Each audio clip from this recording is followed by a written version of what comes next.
vidéo qui sera une vidéo bilan lecture de ces 15 derniers jours. Donc je pense, comme je vous le disais sur ma page Facebook, vous faire une vidéo bilan tous les 15 jours à peu près parce que ça me semble un bon rythme. En plus, j'ai repris le travail la semaine dernière, donc je vais beaucoup moins avoir le temps de lire. Mais voilà, s'il y avait une semaine où vraiment je lisais énormément, je vous ferai un bilan de cette semaine-là sans attendre les 15 jours pour qu'il n'y ait pas trop de livres à vous présenter et que la vidéo ne soit pas trop longue. En tout cas, on va commencer tout de suite. Donc le premier livre dont je vais vous parler, c'est un livre de Graham Joyce, Comme un conte. Je vais vous mettre l'image de la couverture juste au-dessus de moi parce que je l'ai lu en e-book. Alors malheureusement, ça a été une grosse déception. J'attendais beaucoup de ce livre et finalement, voilà, j'ai pas compris le message que voulait faire passer l'auteur, si le message il y avait. Voilà, j'ai pas compris où voulait en venir l'auteur. Pourtant, le résumé me tentait énormément. Donc en fait, c'est une jeune fille qui a disparu il y a 20 ans. Donc 20 ans plus tard, elle réapparaît le jour de Noël et elle va raconter en fait à ses amis et à sa famille qu'elle a été enlevée par des fées. Donc bien sûr, personne ne va comprendre, tout le monde va croire qu'elle est folle. Son frère va même l'emmener voir un psy pour essayer d'éclaircir tout ça. Donc voilà, ça se présentait plutôt bien au niveau de l'histoire. Et en fait, ça a été pour moi un gros bide en fait, j'ai envie de dire, parce que j'ai trouvé l'histoire vraiment très lente. J'ai trouvé qu'il ne se passait rien ou pas grand chose. L'écriture est assez plate et voilà, j'ai pas du tout accroché. Je peux pas dire que je me sois ennuyée, c'est ça qui est assez paradoxal, tout simplement parce que j'en attendais tellement que quand j'ai vu que ça ne démarrait pas, je me suis dit bon ça met un petit peu de temps à se mettre en place, comme dans beaucoup de livres, c'est pas grave. Ensuite, à la moitié du livre, quand j'ai vu qu'il y avait toujours rien, je me suis dit bon, il va peut-être y avoir un retournement de situation ou alors une fin absolument extraordinaire, parce que ça m'est arrivé de lire des livres qui en soi n'étaient pas géniaux, où il se passait pas grand chose, mais la fin était tellement extraordinaire que rien que pour ça, voilà, j'étais vraiment conquise. Et malheureusement, je suis arrivée à la fin, il ne se passait toujours rien d'extraordinaire. Donc voilà, ça a été voilà, vraiment une déception. Je ne peux pas vous le recommander. En plus, j'ai vu des avis qui étaient assez similaires aux miens. Par contre, si vous l'avez lu, n'hésitez pas à me dire ce que vous en avez pensé. Surtout si vous avez eu un ressenti différent du mien. Parce que j'aimerais vraiment savoir si c'est le livre ou si c'est moi qui suis vraiment passée à côté de quelque chose. On va maintenant passer au deuxième livre que j'ai lu ces 15 derniers jours et il s'agit d'Érable de Saskia de Rothschild. Donc c'est le premier roman de cet auteur et pour un premier roman, j'ai vraiment trouvé qu'il était magnifiquement écrit et surtout écrit très intelligemment, ce qui n'est pas le cas de tous les romans contemporains. Donc en fait l'histoire en deux mots, c'est donc l'histoire d'un homme, Jean-Charles Érable, qui a eu une naissance extraordinaire. Donc je ne vais pas vous en dire plus, je vous laisse découvrir quelle est cette naissance si vous lisez ce livre. Et donc quand il va être en âge de raisonner par lui-même, il va se dire qu'il a un destin hors du commun grâce à cette naissance-là et qu'il est amené à faire de grandes choses. Et comme il est extrêmement intelligent, il va vouloir modifier en fait le destin des gens, essayer de changer leur hasard pour qu'ils aient une vie meilleure ou pire, voilà, ça dépend des cas. Mais en général pour qu'ils aient une vie meilleure. Alors j'ai vraiment beaucoup aimé ce livre pour plusieurs raisons. Déjà, ça va peut-être vous paraître bizarre, mais j'ai vraiment aimé que le personnage principal, donc Jean-Charles Érable, soit totalement antipathique. Ça fait longtemps que je n'avais pas lu un livre où le personnage principal était aussi détestable. Et là, voilà, c'est quelqu'un qui est hautain, qui est méprisant, il se croit vraiment au-dessus de tout le monde.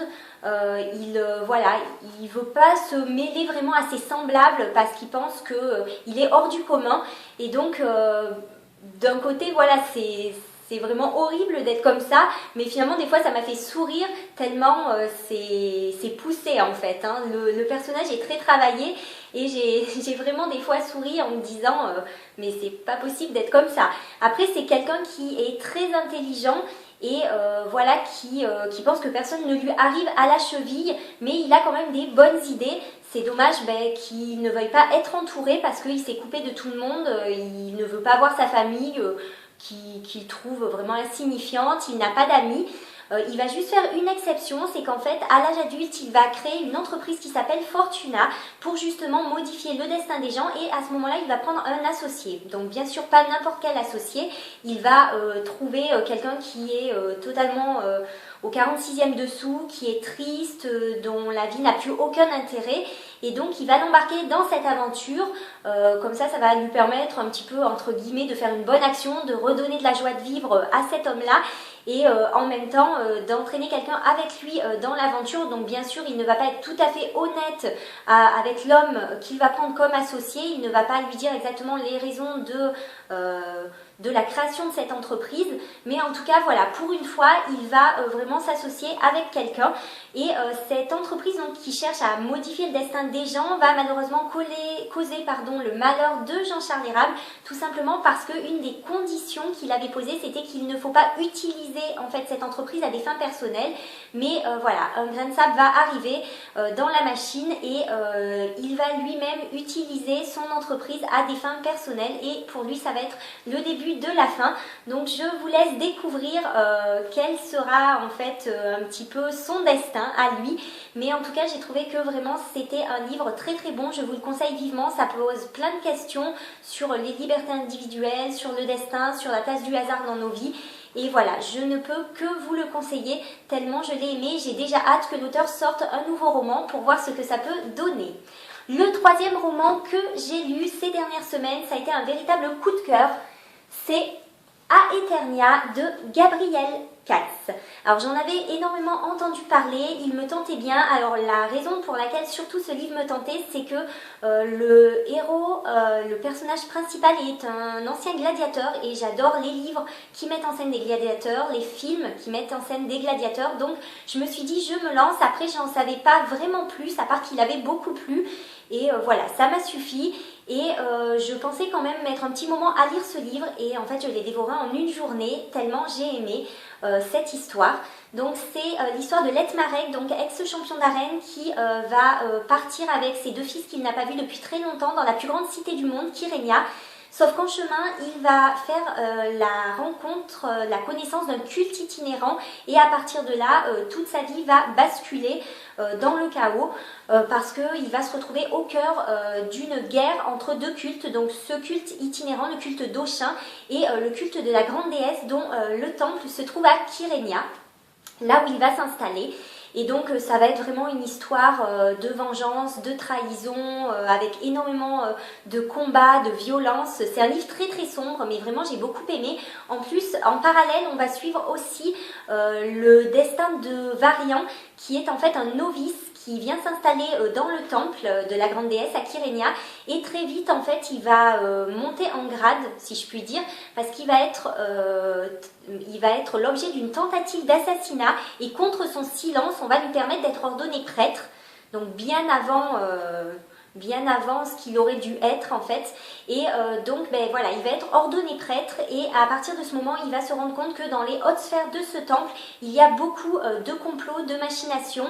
Et voilà, j'ai bien aimé la façon dont c'était traité, parce qu'on se rend bien compte que dans les plus hautes sphères du pouvoir, quand on atteint un certain degré de puissance, même si on a un fond qui est pur, même si on veut rester droit, si on a des convictions très profondes et qu'on croit inébranlables, à un moment donné, on est obligé de faire des choix qui malheureusement ne vont pas toujours dans le sens de nos convictions profondes. Et voilà, j'ai vraiment aimé la façon dont l'histoire était traitée, mais surtout j'ai adoré Letmarek, le personnage principal, qui est un homme qui comme ça paraît froid, dur, mais qui a un très grand cœur, et qui a de profondes valeurs ancrées en lui. Et voilà, ça m'a vraiment beaucoup plu. En plus la fin, bien sûr je ne vais pas vous spoiler, ne vous inquiétez pas, mais la fin est absolument...